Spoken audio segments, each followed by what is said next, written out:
మీరు ఒక పక్క సాహిత్యానికి అపార కృషి చేశారు, ఒక పక్క ఎడ్యుకేషన్కి విద్యా రంగానికి కూడా మీరు చాలా మంచి కృషి చేశారు.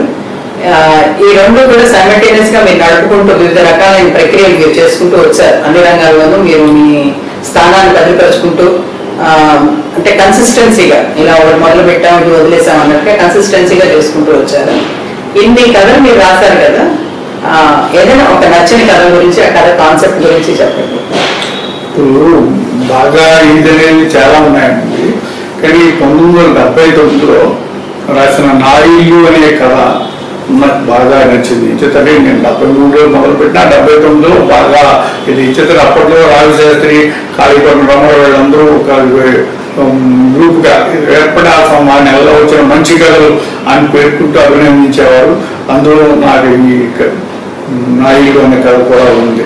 అది విపుల్లో వచ్చింది. అప్పుడు అది నరసరావు మేము చదువుకునే రోజుల్లో జరిగిన ఒక ఇన్సిడెంట్ ఆధారంగా రాసింది.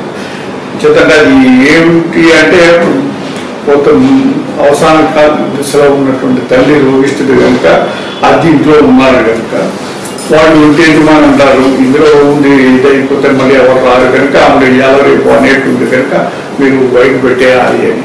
ఇతనికి ఇష్టం ఉండదు. తల్లి ఎంతో ఇది చేసిందంటే నాకు ఎంతో చేసి నన్ను ఎంత చేసి వస్తే ఎలా చేస్తాను అని.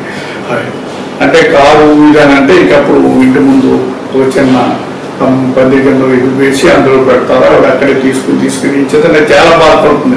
ఇచ్చేత ఇంట్లోంచి బయటకు తీసేశారు అన్న ఫీలింగ్ వస్తుంది మనిషికి. ఎవరికైనా ఆ టైం అలా ఉంటుంది కదా. ఎంతో ఆవిడ ఇదైపోయింది. అంచేత ఇతనికి ఏమనిపిస్తుంది అంటే అబ్బాయి మా అమ్మకి జరిగిన విషయం రేపు నాకు మా మిస్ భార్యకి జరగకూడదు అన్న ఇతో సొంత ఇల్లు కట్టుకోవాలన్న ఇది మొదలవుతుంది. కానీ అప్పట్లో ఇల్లు తెలివైన వాడు ఎవరు ఇల్లు కట్టడు అన్నది అప్పుడు పద్ధతి. చేత అద్దు తెలివైన వాడు అద్దుకుంటారు, తెలివి తక్కువ వాడు ఇల్లు కడతారు అని. చేత అప్పట్లో అద్దులు అనేది ఉండేది కాదు కనుక ఈ ఖర్చులే ఎక్కువ ఉండేవి. ఎప్పుడు ఇయ్యరు రిపేర్ ఖర్చులు ఒక కలర్ వేయడం అని ఇది ఉండేది.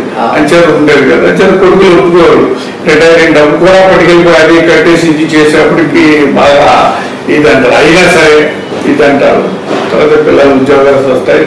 మళ్ళీ ఆఖరి ఇదిలో నేను మా ఊరు వెళ్ళిపోయి సొంత ఇంట్లోనే ఉంటానంటాడు. తిరిగి వెళ్తారు. తిరిగి వెళ్ళాక వీరికి ఇంకైనా పరిస్థితి వచ్చినప్పుడు లాస్ట్ అనేసి వెళ్ళినప్పుడు అప్పుడు చెప్తారు ఎవరో ఏంటి ఇప్పుడు చనిపోతే ఇల్లు మైలు పెట్టేయాలి, ఇంట్లో ఉంచకూడదు అని. చదువు నక్షత్రం మంచిది కాదు అని. దాంతో అప్పుడు ఆయన్ని బయటికి తీసుకొచ్చేస్తారు మన వీధిలోకి. తీసుకొస్తుంటే అప్పుడు అతనికి అనిపిస్తుంది అరే ఏంటంటే ఉన్నప్పుడు గొప్ప ఇదైన భావం ఏంటి ఎంత చేస్తే నా ఇంట్లోంచి నన్ను ఇక్కడ ఇల్లు అంటే 2 అర్థాలు వస్తాయండి. శరీరం అనే అర్థం కూడా ఉంది. అంచేత నా ఇంట్లోంచి నన్నే పంపించేస్తున్నారా అన్న ఇదనుకోవడం తర్వాత పోవడం జరుగుతుంది.